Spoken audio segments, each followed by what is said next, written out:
अस्सलामुअलैकुम। कैसे हैं दोस्तों? अगर आपको किसी भी सवाल का जवाब पता है तो 7 सेकंड के अंदर कमेंट करें, अदरवाइज मैं तो फिर बता ही दूंगा। दुनिया में सबसे ज़्यादा पहाड़ किस मुल्क में मौजूद हैं?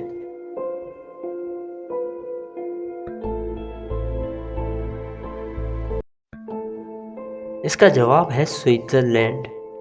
दुनिया की सबसे लंबी दीवार का नाम क्या है?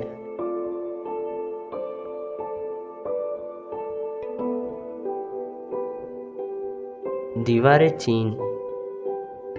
वो कौन सा जानवर है जो खड़े होकर सो सकता है?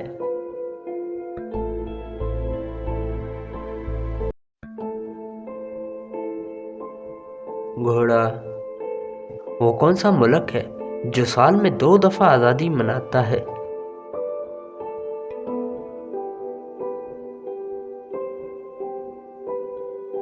पनामा। पनामा एक साल में 2 दफ़ा आज़ादी मनाता है। दुनिया की सबसे बड़ी इमारत कौन सी है?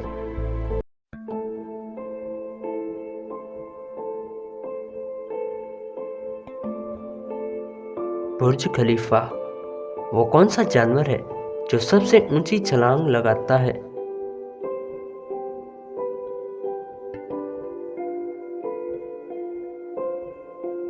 कैंगरो।